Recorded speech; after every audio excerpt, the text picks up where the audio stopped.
All right. Hello, everyone. Welcome to our first webinar of 2025. My name is Kim Levinsky, owner and race director for Sasquatch Trail Runners. We put on trail parties in northern New Jersey and the Hudson Highlands of New York. And tonight, I am so stoked for this webinar. I'm really excited that it's our first one of the year. The title is Women of the Wild Goose. So I reached out to the ladies who were at the Wild Goose 100 or the 36-hour last year in 2024 and invited anybody who wanted to come to be on the panel. So we've got an amazing lineup of women who were there from last year. Some of them were there 2 years in a row in 23 and 24. So the style of tonight is we're just going to work through the list of questions that were submitted during the online registration process for this webinar. And then it's just kind of it's an open panel for the women who agreed to come on and help to just jump in and share your thoughts. We can have one or two people share for each question, and hopefully we can work our way through each of them. We've got a really nice mix of questions. I tried to kind of divide them up into sections so we can kind of lump them together so we're not bouncing all over the place. But we'll try to wrap up definitely no later than 8 o'clock. So we got a little more than 50 minutes to go. So, and this is also laid back. So if you are on the call and you have a question, don't hesitate to just unmute and ask your question. If you need to interrupt, that's totally cool as well. I think there's some like hand raising feature, but if you don't find that, it's all good. Just unmute and start asking questions. So we were all ready to go. I think we should jump in. This was one of my favorite questions, so I want to start off with this. This was submitted by Lizzie Mack, who's on the call in the house. Her question is, what about ultra marathons got you interested in them? So basically, why did you make the jump for ultras? So if you're on the panel, jump on in. Don't be shy. Share your thoughts. I'm happy to start. Hi, everyone. I'm Kelly. I ran a marathon and it didn't suck as much as I thought it would. So, Excellent. yeah, that started the Google search of like, what are races longer than marathons? And that's how I kind of like figured out what ultras were. So I ran my first 50K a few months after I found out. Amazing. I had a similar experience. I was running a marathon and saw like 35K on the wall and went, oh, 50K is only like 15K longer than how I feel right now. I could probably do that. And then I saw a documentary on the Barkley marathons. And instead of being like a normal person, being like, that is not something that someone should do, I was like, how do I figure out how to get myself involved in things like that? Because those look like the people I want to hang out with. Should we roll around in the dirt and get lost in the woods? This feels very fun to me. So between those two things and then just kind of doing like Kelly had said some Google research, I did that and then did a 50K and then completed my first 100-miler last year. Awesome. Thanks, Julia. Who else? We got Hi. Shark. Yeah. Hey, Shark. Hi everyone. I realized that I don't like repetitive movement for a long period of time.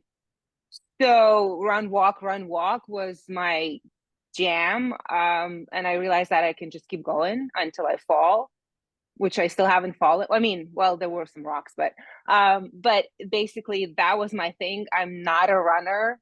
I cannot imagine running just like running for more than 10 miles because it's just I'm bored. I don't get into the zen. I'm just like it's a repetitive movement. I'm a movement analyst. It just I get into, oh my god, what's my hip doing, what's my tendon doing, I don't know.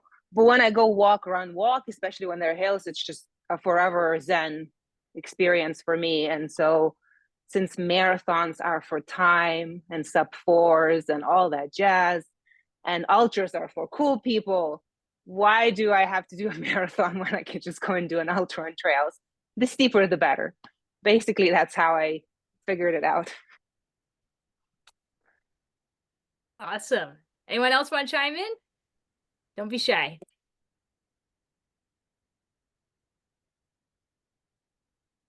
Yeah, I'll go ahead. So I'm Sarah, also known as Kool-Aid, and I guess for a pretty good reason. So I tried road running a little bit, and like Charlotta said, like I was certainly not going to be the person doing anything for time. And then I found out that you can run in the woods. And in January 2021, I did my first trail run slash trail race. Then showed up a couple months later to the Squatch Apple. It was actually good weather that year, and I kind of just decided that that was the day that I was going to become an ultra runner. And Kim recently sent a video of the post race interview, kind of asking like what happened, and I was like, I like the woods and I like snacks, and so it was like a really good combination for me. So yeah, definitely drank the Kool-Aid there. Awesome. Yes, Becca's holding up the video there. I've got a similar thing. I definitely have that kind of all-in personality. So I started running after college athletics ended and then kind of just went longer and longer and longer. So I kind of had this idea once it wasn't fun anymore, I would stop participating. And so far it's been fun, whether that's type 1 or type 2 fun. It's kind of been a mix of both throughout the events. So all right, let's hop into the next one. That was cool. Next one, we've got, this is a really great question for our crew here. How did you manage getting out on the trail solo for training? So what are some tips for getting out on the trails by yourself? I'm thinking this is probably looking for some tips with safety as well, and just doing some training in the woods on the trails by yourself. So who's got some thoughts? So I have to say I am actually a heck of a lot more confident in running on the trails by myself than I am in my neighborhood. I am way more likely to be hit by a car than I have encountered like issues on the trails. And for me, being on the trails has been an opportunity to kind of, especially alone, connect with myself and just kind of work through whatever's been ruminating in my brain that week. So I really enjoy the long solo run times. In terms of safety, I always have like my live track on, and not that necessarily my partner's going to be able to get to me at that moment, but at least it's like, hey, there's a beacon. And we have a deal that for every like long run that I do on Saturdays, I post like on my Instagram, like proof of life. Hi, I was here. Like, this is where I was running. So like, it sucks that we have to kind of look at it from that perspective, but those are some of the check-in points that I have done. But I've gotten to a point where I've been running solo in the woods now for probably 4 or 5 years. And like, I've been up in the Catskills. We go there every summer, and I've done parts of Devil's Path by myself. And like, I'll meet, down Hunter Mountain or a couple of mountains where we stay around, meet my partner and our kid. But that has been like just kind of starting slowly with trails that weren't as technical. So I was like, okay, I'm not likely to bust my face on this one, and slowly working up that confidence. But so like having check-in points and like leaving people like an itinerary of where I'm going to be, those have been ways that I've kind of gotten to it. And also just being like, hey, I'm not going to get hit by a car, by a distracted driver. So I'm actually probably safer in the woods than I am running roads, has been how I kind of took that step into being okay with doing this on my own.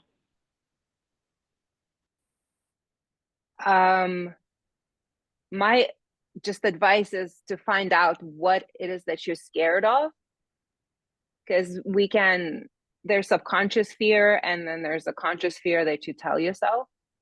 I don't know what the statistics, but sorry, what's your name? Julia. Like Julia said, I think it's much more likely to get hit by you're much more likely to get hit by a car if you're running near the road than you're gonna get attacked in the woods, or it's much more likely that you're gonna slip in the shower than you're gonna get. But you're never ever scared of shower, but you're scared of the trees because of some narrative that's been shared somewhere, or that you talk yourself into, or so just why I come from Lithuania somehow, and I have zero fear. I'm very much like, can I curse here? Like, I don't give a fuck, especially in the woods. I'm like, I don't, if something happens, just come. I'm not gonna like the statistically, it's very unlikely. Statistically, it's more dangerous to get on a plane.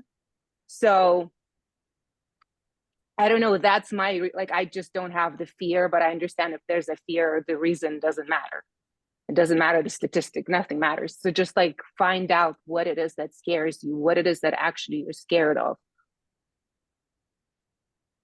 Yeah, a little Yep. bit to that too is find what you're scared of and also like know where you're running. Like for me, if I'm running solo in the dark, which I typically run at night, sometimes early mornings, but if I'm in the trails alone, a lot of times it's at night. But I know the trail, I know it well enough to know what's supposed to be there and what's not supposed to be there. I also keep live tracking on. I usually run with a couple dogs. I do carry pepper spray. I have the Go Guard ring. That's just, these little safety protections. I have a personal alarm, which is more to scare wildlife off. But also, let somebody know where you are, about how long you should be gone for, things like that. And always, like, I always make sure, especially overnight, that I have whatever equipment that I'll need, just in case, you may leave when it's 3 p.m., but something could happen and the sun can go down while you're out there. So just be prepared, especially when you're heading into the trails alone, that you have everything that you may potentially need, just for safety until someone can come to you. Because, I've been running in the trails long enough where I've encountered almost every scenario, from wildlife to injury to having no headlamp to a suspicious man with a walking stick come up behind me, lots of different situations. So being prepared, not only through experience, but I listen to a lot of true crime while I'm out there. So kind of face my fears a little bit, but also like kind of accepted, like, if this is how it's gonna happen, like, this is what I love to do, and I'll be in my happy place. So That's a great point, Renee. I'm glad you brought up the aspect of night running, because that is a nice segue into the next question about what are some tips for gaining confidence running at night. And I think one of the best things you brought up, and we should highlight that now, is the days are a lot shorter. And uh, I personally have a habit of like, oh, it won't take as long as I think it's going to take. And this is the time of year where you want to keep a headlamp in your pack, even if you're going out in the afternoon, just to have it in there. And to also double check your electronics if they're charged. I was at Bear Mountain the other day and I slipped and I got these two tiny cuts on my fingers, and they were just like wacky little cuts where, it won't stop bleeding because it's on the knuckle and I had my pulse. So I was like, well, good thing I got my first aid kit. I went in, the Band-Aids were good, but the little first aid ointment was dried out because God knows how long it's been in there. So when I got home, I was like, this is a great reminder that I should go through my first aid kit and also check the batteries of everything. The headlamp I had in there was zapped. So just a reminder, if you're carrying that stuff, great, but it needs to work in order for you to use it as well. So let's segue into that next question of like, what are some tips for gaining confidence with running or hiking at night? So go ahead and jump in. What you got? So I am like scared of the dark, like even if it's in my house. Like if it were up to me, I would sleep with the lights on. And so for me, it was a lot of just making myself go out there and do it. Um, I'm just scared of the dark. So like in preparation for doing this, I had done Wild Goose the year before, so like I was familiar with the trails. I knew, that it was going to be dark. So if you're like for the race weekend, I needed to like break it down. I was like, okay, so you have 36 hours to complete it. The reality is 12 of those hours are in the dark. That's a third of the race. Like that's a substantial amount of time. And so I really got overwhelmed with it. So I worked with my therapist to like work on some distraction techniques. And if anyone was anywhere near me, like they heard me, but no one was near me. So what ended up happening was I was kind of by myself in the dark for about 20 miles.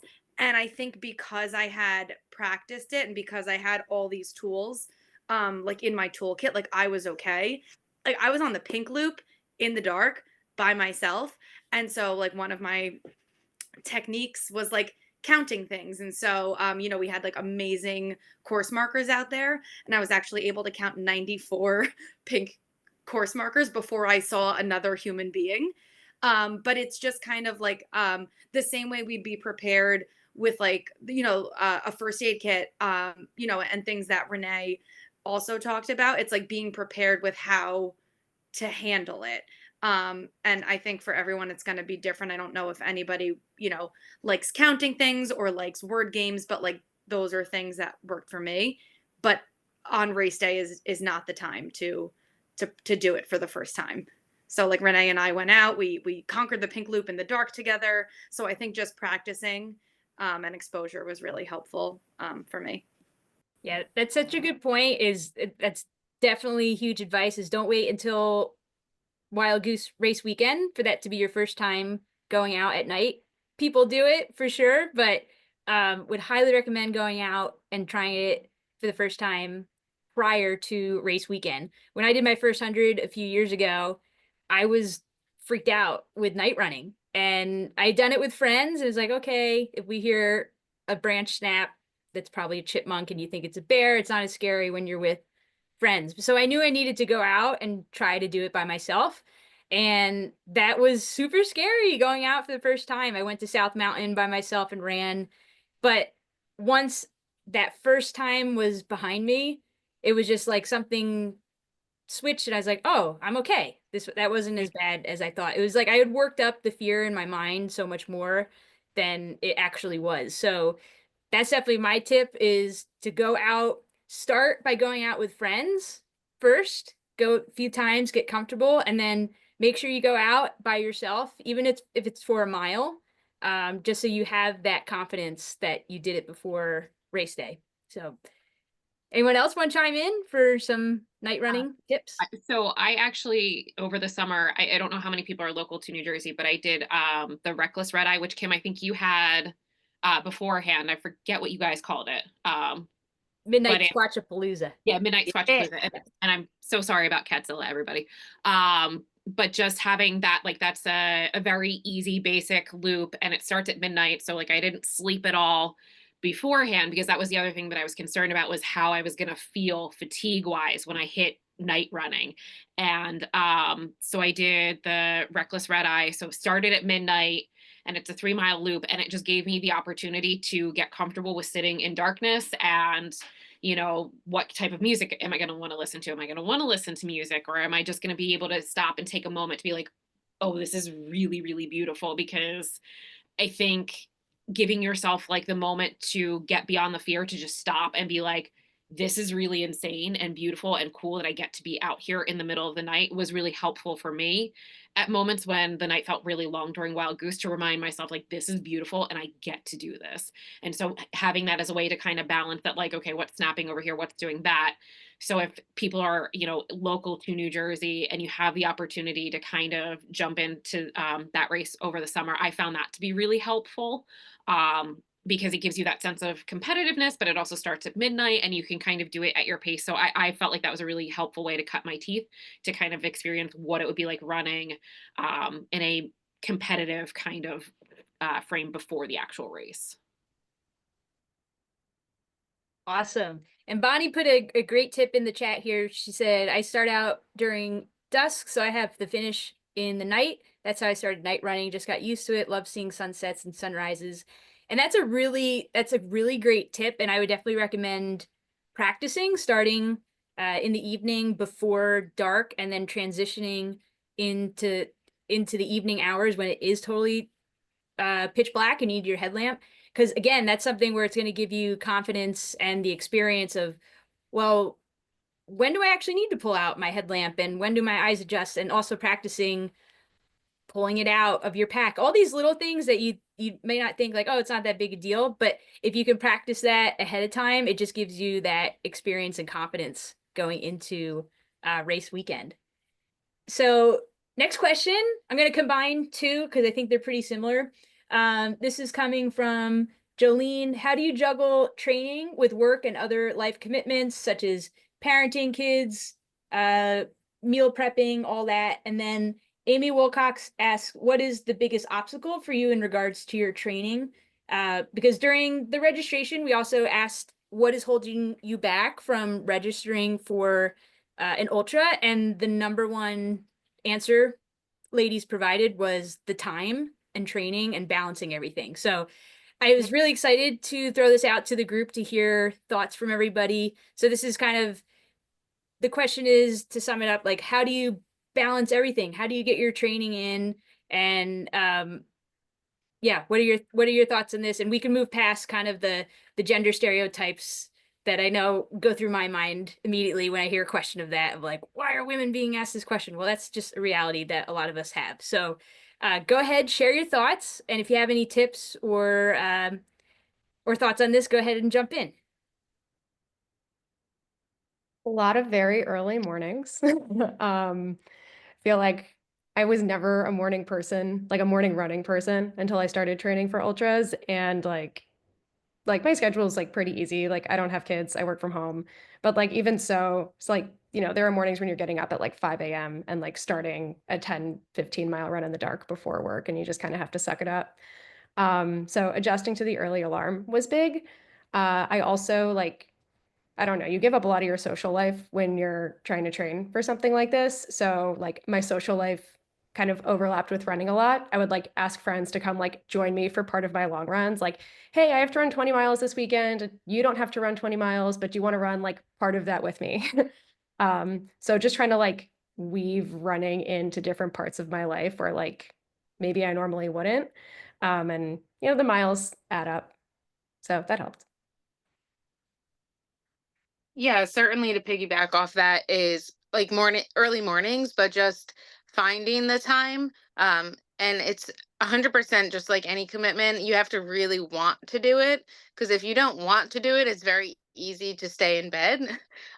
For me, like, I work 12-hour shifts 5 days a week, and I have a house full and a lot of responsibilities like many of us do. And so finding time, it's also always has kind of been like my me time, but that very much is it's times 1,000 when you're training for something as big as 100-miler, where instead of running before work for 5-7 miles, I was running to work at 2:30 in the morning, which is a 25-mile run to work, and then working all day and then finding a ride home and just fitting it in where you can, for sure. um Sometimes it means running 2 to 3 times a day just to get in the amount of miles that you need, before work, lunch break, after work. And having fun with it is so important. It is part of your training. Like if you look at it like, oh, well, I got my night run and my early morning run and all of that in, and it's part of the experience. But having fun with it, like many, many times, I ran like wild goose to the point where I have feathers now, because it is like, I can run it like the back of my hand. But I met up with a group of people where we started at 8 p.m. and we finished at 8 a.m. and we ran the course over the summer multiple times to be comfortable with it. It's getting the miles in, it's getting the tired miles, the night miles, but having fun. But it's also training. So talk about like, I don't know, social life outside of running really. So making the two kind of conjoin is that's a really good advice, as a way to make time for it, for sure. And for me, like focusing on like wild goose as my big commitment for the year made it like everything else was just training for that. Like all other races, like I did many like 24 hours, 12 hours, other trail races of all distances, but all of it was like a pack check, a gear check, a shoe check, a lube check, nutrition, hydration. It was all just leading up to that. So it made everything else kind of seem not less important, but the pressure was off a little bit to have fun with it. Um, I just really quickly want to touch base on like the mom guilt aspect, because I do have an 8-year-old, and I don't know how many other women who are considering this do have children, but I definitely, when I started getting into ultras, I had this like, oh my God, now my husband is picking up so much more. And how do I, like, I'm a bad mom, I'm this, I'm that. And figuring out how to get over that hurdle was crucial for me. And what my husband and I kind of settled on is that if we are hoping to raise our daughter to have an equal expectation of what she should want from a partner, that she should see a mom who's able to go out and do these things and know that dad's got it. Like, I had the opportunity to go run in Colorado in May, and my husband had my daughter for a couple of days, and he was like, this is a solid opportunity for her to see that her parents are capable of doing both things. So I'm very lucky that I have a partner who sees it that same way, that like will reassure me and be like, you're not a bad mom, you're not missing out, you're very present when you're there, but it's important for your daughter to see that she can go and have these big dreams too. And the best way for her to see that, besides us telling it, is for her to see you do it. So, I know everybody's family situation is different, and I work in healthcare, so I work long days, and so trying to find the time for all of that plus be present for all of her fun stuff, things do fall through the cracks for sure. But it's important that I want her to have goals. So I want her to see that I have goals too, and that it's okay for her to be, to be a mom or not be a mom, to be a runner or not be a runner, but to have these things that are important to her, and that she should show up and be committed to them. And the best way to do that is by doing it myself. So I just wanted to throw that, like, because that's a big barrier for a lot of women, is that like you've got this mom guilt, and how do you get over that? Whether it's like dog mom, baby mom, whatever it is, we all have these like, I'm taking up too much time and space for myself. So giving yourself permission to show up for that and be committed and know that that's worth something is a big deal too, I think. Awesome. That's a great point. I'm glad you brought that up, Julia. I don't have kids. I'm not married, but I always tell my friends, the mom squad, because that comes up often about the mom guilt. And my line is always, your kids are so lucky to see, like you just said, your kids are so lucky to see badass mom running ultras. Like I always wonder that, like, what is their perspective as a kid to be like, yeah, my mom just ran 100 miles this weekend. Like it's so badass. I just love that. That is one of my daughter's favorite things to like tell her teachers. She'd be like, my mom was out running for 6 hours this weekend. Yeah. Like, you mean 6 hours? And she was like, oh no, it's Saturday, mommy has to go run, bye. Love that. I love that. Okay, we've got Renee. You asked such a good question. I'm gonna save it to the end because I want to end on that. But I'm gonna share it now so you can kind of be mulling over it. But this is gonna be our last question for the night. Is how do we get more women out on the trails? So let that marinate. We're gonna save that for the last question of the evening. But let's transition into some questions about training. There were some great ones here. So one question is, what are some training plans or training mistakes that you made and how to avoid them? So this is a nice question to ask a group of experienced women. Is there anything you've done that you kind of wish that you didn't do with training? And I see Lizzie's hand went up immediately. So, all right, what do you got, Lizzie? I think one thing that I definitely, like, a training mistake that I made, especially moving up to Wild Goose 100, is not always listening. Like, thinking I had to get it done because it was on the plan, and instead of like thinking like maybe things aren't right. So, and things weren't right, and it ended up being a DNF for me for Wild Goose because I didn't listen to my body soon enough, and with the long recovery after. So really being more like cognizant of like, how is my body handling this type of mileage with the stress of every day, and taking those days when you really need it. I'll also add, from a nutrition perspective, like, I don't think I realized until I started training for this, like, the importance of like eating when you don't want to, and like fueling early and often. Like, normally when I'm not training for a 100-miler, I like usually won't eat before like a normal, like, 5-mile run or whatever. But like, the importance of like getting my body used to like, okay, eat before you run, eat within the first like 2 or 3 miles, like just like the constant fueling. Like, that didn't really like sink in for me until training for this race. So that's a mistake I made in the past, but addressed for this. My, I think, very first big mistake was not even ultras. When I think when I was training for my first 5K, was shoes, because Hoka was everywhere in my face. And I was like, oh my God, these shoes, I need these shoes. They're going to make me faster. I had no idea about 4 millimeter drops, 10 millimeter drops, and that did not exist in my brain because I just didn't know anything. And so I went from like Adidas, I think, which was what, 12 millimeter, to Hoka, which was 4. And within 2 weeks, my Achilles is like, ah! And then I can't run. I can barely walk. What is going on? What is going on? Welcome to an Achilles tendon injury. Anyway, so that's how I learned about that shoes have drops and there's a set, and you have to actually mind that. You can't just jump from one shoe to the other. Maybe some people can. I don't know. I couldn't, but that's how I discovered how to keep my Achilles strong also, which was super helpful.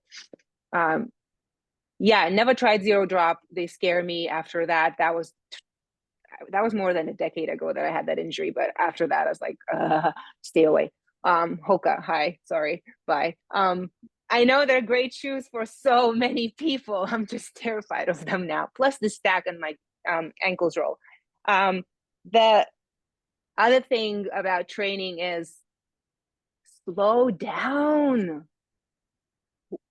What is it, your Strava that someone's gonna look at and say, oh my god, that was like a 12:30 mile, that was a 13:30 mile, that was a 15:30 mile. Literally no one cares but you.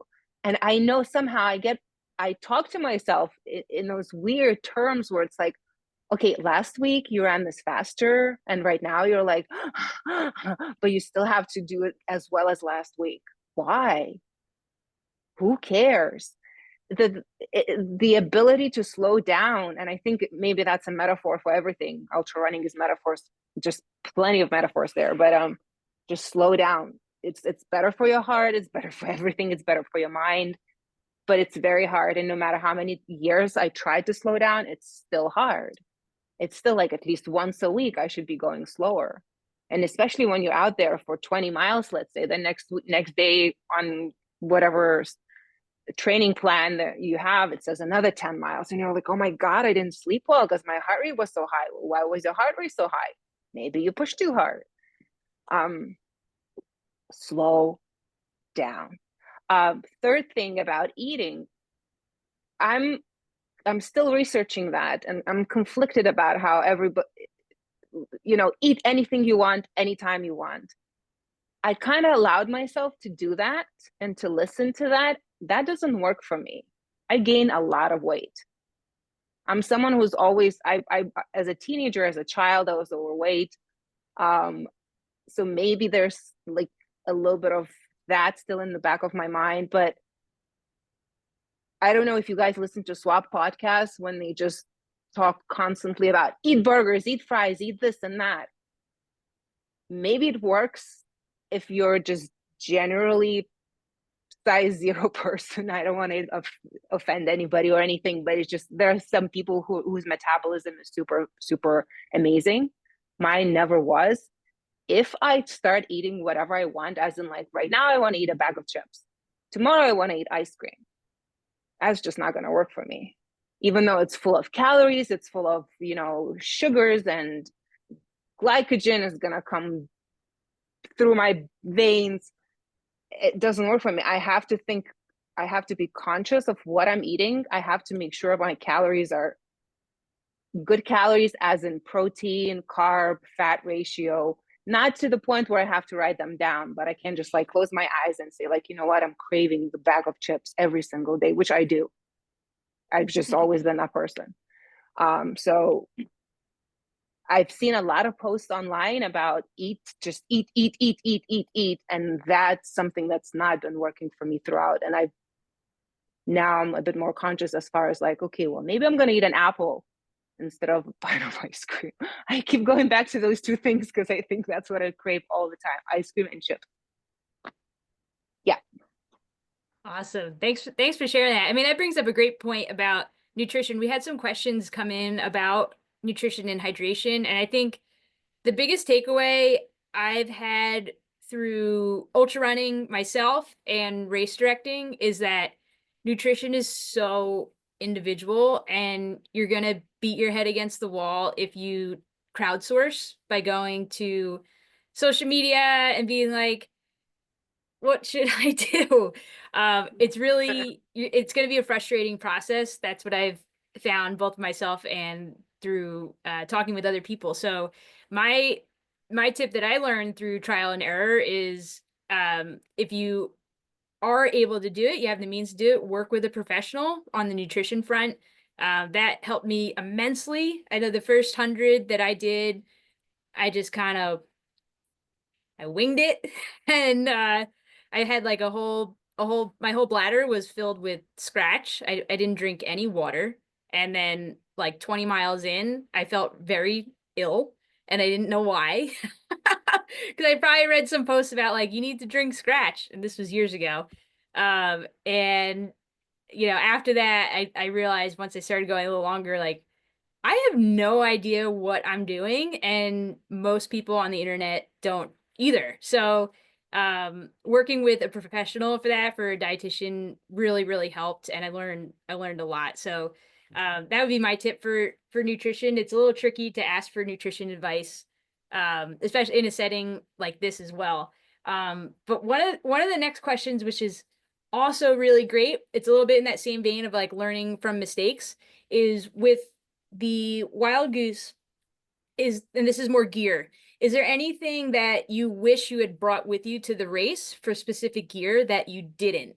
So I know folks who were there in 2023 probably have a long list of like, I wish I brought 17 outfit changes and A rowboat. and Boat. Oh, Gore-Tex, somebody said boat first. Ah, a rowboat and a life jacket. knew it was you, Um, Renee. So this is a great question. I always love hearing answers to this because I feel like I always learn the most too. Like when I go into a race or an adventure, I love to read blog posts from people because a lot of times when you're doing that, you're reflecting and just kind of giving the rundown of like, this worked well, this didn't. So for you folks who were there at the Wild Goose, is there anything that you thought like during the race, like, oh man, I wish I had had this with me, but I don't, and now it's too late? Go ahead and share. What do you got? So I actually felt like I was really prepared for gear wise, but I will say that lamb's wool was really helpful for me. And I don't know if people use that a lot in their shoes. I had picked it up from Joe Corsione's Everyday Ultra podcast, and he had recommended having some of that in your toe box so that if you're going down declines, you're not slamming into the front of your toe box. You have a bit of a buffer. And I felt like that really helped me not get as many blisters at the top of my toes because I run in topos, so they have a nice large toe box because I have paddles, not feet. So I'm really great in the water, but they're very wide up front. So I need a lot of room to move. But sometimes the consequence of that is I move a lot in my shoes. So the lamb's wool I felt like helped me out a lot. But otherwise, I feel like gear wise for 2024, I was pretty prepared. 2023, there was no way you could have gear to be prepared for it. You just had to suffer and smile and pretend that things were great.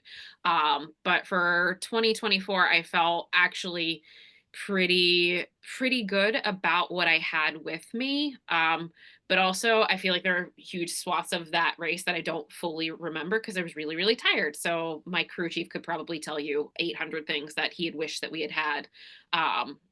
But from a runner perspective, I felt really prepared. Who knows how it was going down on the crew side, but for me, stellar. I agree. I brought so much stuff with me, like probably more than I needed. So I think like for the race itself, I felt very well prepared, probably over prepared. But one thing that I wish I brought with me on the trails was extra headlamp batteries because my headlamp did die faster than I expected. So fortunately, I was with someone who had extra batteries. We were able to like do some swaps. But like the first loop that happened, I was just always carrying an extra set. So that would be my advice. I think that's one of the great things about the setup of Wild Goose is that like you're constantly coming back to headquarters. So it's not like, you have to like make these drop bags and like anticipate what you might need at miles. So it's like I think as a trauma response from Wild Goose 2023, like really overpacked. I mean, I probably had the gear for snow, just because like I never wanted to be in that situation again. And it's great because like you just leave it at headquarters and like it's all there. So I think that's like, anyone who's like considering and like not signed up yet, like bring everything, because why not? You might need it. You really never know. Yeah, it's so nice how central like that like hub is, and you know that it's not that much longer before you'll be able to like get something that you need. Yeah, it's definitely convenient without being a monotonous, like 1 mile loop 100, which I've done, and it's torturous. This, you get enough time to go out and enjoy the trail and then come back to safety and a little bit of comfort. Um, and I think I was very well prepared just through experience of being unprepared. So, like y'all had shared, like extra batteries, just having an extra headlamp. I carry a little pocket knife because, like, when your fingers get swollen, or you're hot, or you're cold, or you're sweaty, or you're covered in your own tears, whatever it may be, and you can't open the little battery thing on your headlamp, like I had a little knife to help open that pack up. And I bring like duct tape, extra little mouth bite parts for your flask, your poles, extra, like just extra of everything, little packets of lube to go, to carry with you, um, but scissors are huge, KT tape. I personally like having like syringes in my medical kit to not only like pop any blisters, but also drain all the fluid before I tape it. Um, just, I'm sure the more people you ask, the more gear checks they'll give you, little tips. But having a little pocket knife to open my headlamp out in the middle of the darkness was helpful, because I felt like I was gonna cry not being able to open it. Oh, I will pop in I with a multi-tool. My trekking poles, they came apart in the middle of one of the loops, and I threw them at my crew chief and was like, you need to fix this before I come back. And he didn't have a multi-tool, but was somehow able to jerry rig it so that he could get it together. But yeah, having a multi-tool that fits different like screw types, because trekking poles fall apart, unbeknownst to me until I went out, and then you need somebody to fix them before you come back and see them again. So yeah. I enjoyed this as an opportunity to practice things that I think I should be doing, but I never do because, for example, I always have a pair of shoes that are half the size bigger for anything after mile 60 or 70. But if it's not a loopy course, if it's an in and out, or it's just you hit the aid station once, I get to mile 75, I have my pair of shoes, and I ask myself, I say, okay, how are your feet? Not good. But are they really bad? Because if you switch the shoes, it can be better, but it can also be worse. Mhm. And so then I'm like, I'm in this discomfort, but it's like my familiar friend. And so I don't do it. Whereas here, I was like, okay, you have 6 miles, you have 7 miles. Come on, if it's going to get worse, for once, just try it, because you don't get to practice mile 75 ever, only during the race. And I have all these ideas like, yes, half the size bigger shoe, that's going to be better, or it's going to be worse, and I always decide against any ideas that I have at mile 75, because I'm just like, if anything goes wrong, I'm like, I'm barely holding on here. If anything goes wrong. So I got to practice that. I got to practice changing my different outfits. It was like a fashion show. I was like, okay, let's work now. Let's try that. So that was a fun opportunity, because again, I've done this so many times, and I've had so many issues where my battery dies, my this dies, my lamp dies. Like, just the moonlight and me on the trail. What are we gonna do now? So I always carry an extra headlamp, no matter what. I don't care the weight, nothing matters, because if you're in the middle of the forest and it's dark and there's no one around, what you're gonna do? Because it's not just the battery dies, the actual headlamp might die. So for me, it's not non-negotiable. There's always an extra headlamp in my backpack, because it happened. I don't want it to happen ever again. But with the shoes, this was a very big win. In case anyone finds themselves wondering, get half a size bigger shoe. It's amazing. Your feet spread out. One thing that I think I'm gonna try now, and it might be a bad idea, because the balls of my feet were hurting so bad that every time I would come back, I was like, to my husband, it's like, Aaron, you don't know, you don't understand, this hurts so much, fuck this shit, I don't need this. You're tough. Anyway, so I googled online, and I bought these from Amazon. They're kind of cheap, so it can't be that good, but you never know. It's just for the balls of your feet. It's kind of like an insert, and it's kind of jelly. it feels very odd on the feet that don't hurt. It feels super cushiony, but I think it might be good on the feet that actually are in agony.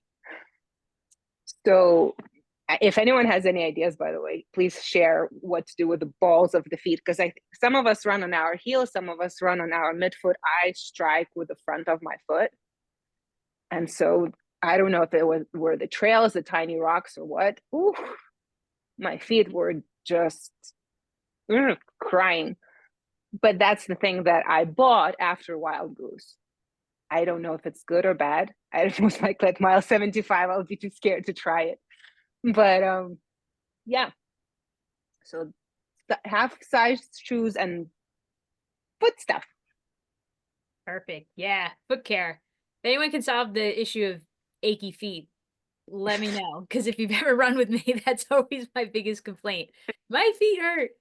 I will share this tip, pro tip, even though we supply them at Sasquatch races at all of the aid stations, pack menstrual products with you, even if you're not scheduled to get your period, even if you are like almost at the end of perimenopause and you're like, I got 5 days left, have something with you because you just never know. And I've now had this happen twice in multi-day events where I was way early for my period and just start menstruating. And the first time I was unprepared, Tahoe 200.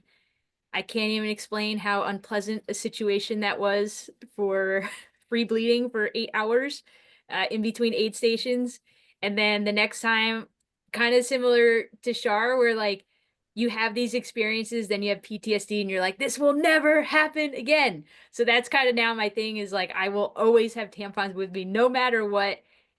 Maybe somebody else might need them on the trail, but that is my pro tip is to have them with you, even though we do have them at Sasquatch aid stations. It's always a good idea to have it, just stick it away in your pack for whatever your preferred product is. Oh, and the other thing I thought of too, which I guess we could probably find it for you in the squat shop, but something I've been without that I've wanted to have is the little Velcro for the gator one time fell off of my shoe and I didn't have that in my pack. And that was such a bummer because I love gators. They just keep junk out of the shoe. So now that's something I always keep in my little first aid kit is another little piece of Velcro to help with the gators. But I love the idea for the multi-tool. I've got one in my pack as well. You just never know what you might need.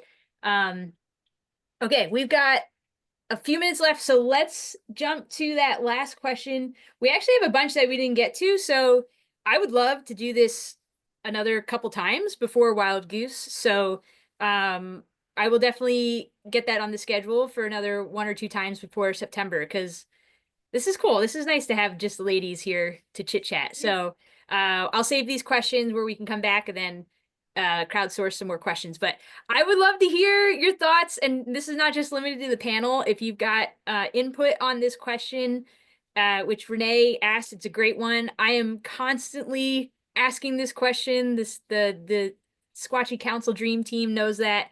It's something we're always trying to brainstorm ways where we can encourage female participation in the sport. So if you've got thoughts on this, go ahead and unmute and let us know. What do you think? What are some things that have worked for you? Maybe conversations that have come up on the trail with friends on how to get more ladies out there. What do you got? I'm going to do a shameless plug for women in ultra running at the moment. Lizzie's got her sticker too. And I know, Kim, that you are. Yes, Rachel thumbs up. Yeah, Rachel is going to be talking next month, right? Yep, we're partnered with them, yes.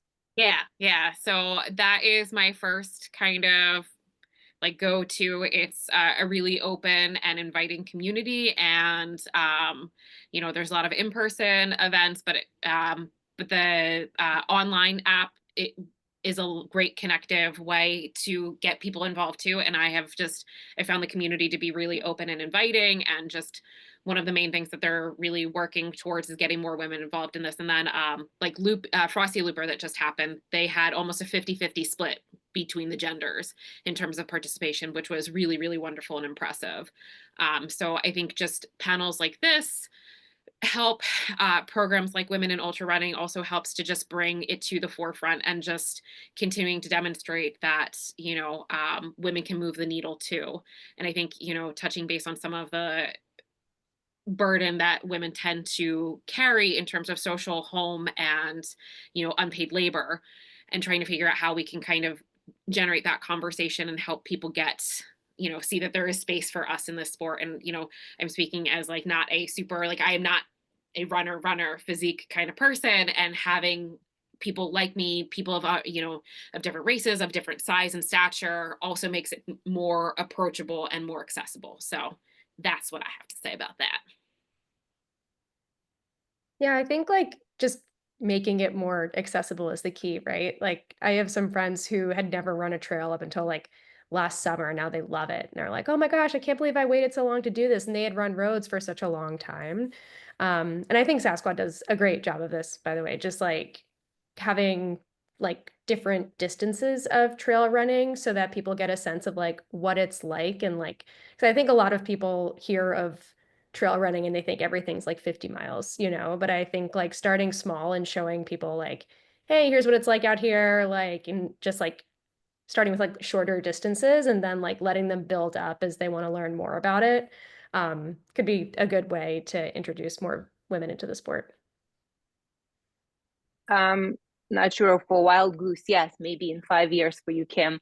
But if there's ever a lottery, I think what High Lonesome, for example, is doing is 50-50 men, 50% men, 50% women. I think it's huge. I think the cutoff times are very important. Women get more intimidated than men, having to finish the race at a certain time. The look, what Anne was saying in the comment section, what you think a runner's supposed to look like. And as I'm aging myself, fuck this shit, man. These fucking bellies come out of nowhere, these fucking fats everywhere. Like, fuck you, fuck you, fuck you. And nobody taught me to love myself. I I've always want been to thick. be I'm that always gonna be person. thick, so it's just that's not it. That I said I'm thick. I've always been thick. I'm gonna be thick. So learning to kind of see that there's space for chub rub and thigh. That you don't need a thigh gap to run 100 miles. Absolutely. And you don't need to run. You don't fucking need to run. Walk. There's so many ways to move. And I feel like a fraud in so many ways. Like, I'm a runner, I'm an ultra runner. I'm an ultra mover through space. I don't know what I'm supposed to call myself. An ultra I enjoy athlete. moving forward. Yeah. I Yeah, an can't ultra fucking run athlete. for the life of I me. think You pay me. I think Sorry. making it like accessible and realistic.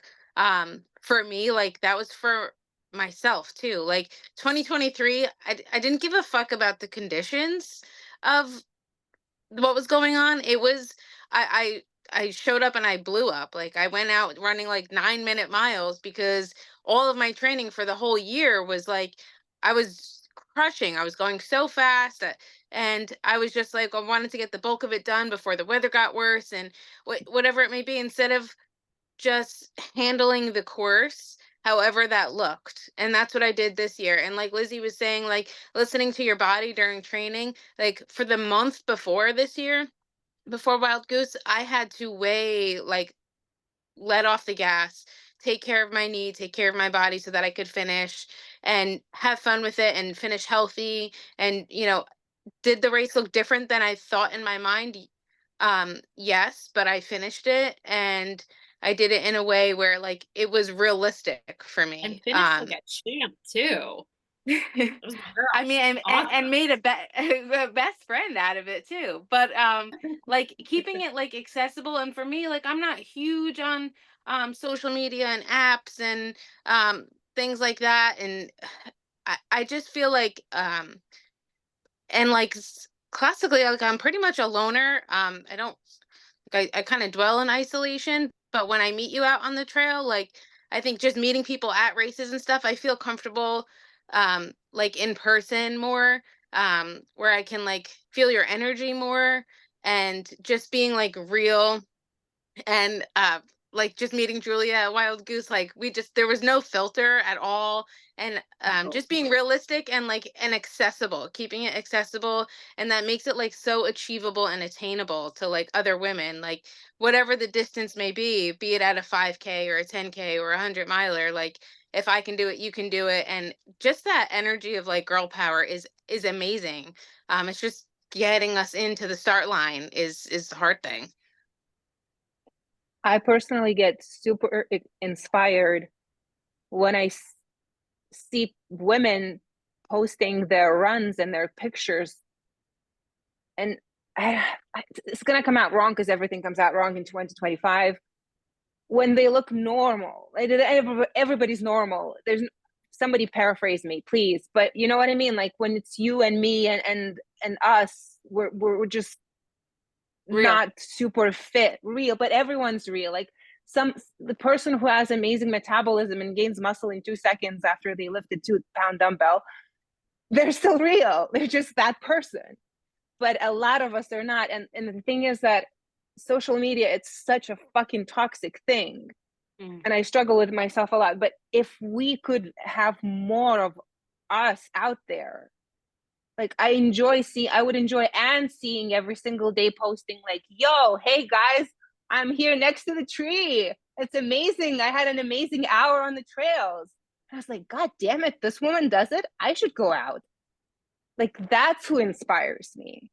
Like every single person I don't want to say random. I don't know the word. I'm sorry. I'm truly sorry, but you know what I'm talking about. Yeah. Like all of you, if all of you just went out there and posted those pictures and my feed got flooded with that versus the influencers. If you don't want your knees hurting, you got to be doing this one exercise. Okay. And it's just, it's hard to scroll because that comes up a lot. So there needs to be a balance. There needs to be a balance of you guys versus that for me to feel like it's worth scrolling. Does that make sense? Yeah, it totally does. Post yourselves. Can you just post yourselves for me? Yes. Yes. Innocent. Yes. That's everybody what I tag wanted. Charlotta in your next post.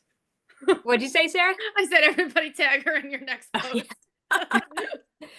I think as us as a community, I think there's so much power in what Char just said with we can really make an impact on getting other women out there simply by inviting, like going to a friend who's never gone on the trails and be like, hey, want to come hike with me?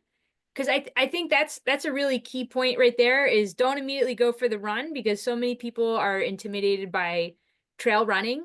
I've lost, if I had $1 for every one of those conversations I had, I would be so filthy rich. We're talking about the trails and the person I'm talking with is like, well, I can't come to the race because I don't run. And always I encourage everybody to just take that perspective, which I think all of us here have, is speed doesn't matter. Pace doesn't matter. It's all about just getting outside and enjoying the trail. So that's what I wanted to plug is for you gals. And listen, I don't care with Sasquatch or a different race or whatever, just getting outside. I think we can totally kind of change the tides and invite more women to come out. And like Shar said, just empowering each other that like, it is just as simple as like, let's just go and take a walk. Like it doesn't need to be 100 miles. So that is what I've got. We're a little bit over, which is okay. This is a great conversation. This was so much fun. Thank you all for coming out tonight. Appreciate all the contributions. The panel was amazing. So snaps for all you guys for chiming in. This is great. Like I said before, I will definitely be scheduling at least 1 or 2 more of these before September. We got a lot of time between now and then. So that is it. Thank you all so much for coming on to the webinar. Have a great night, everybody. Thanks for the opportunity. Thanks, Cam. Thanks, Kim. Thank you. You're welcome. Bye, Renee.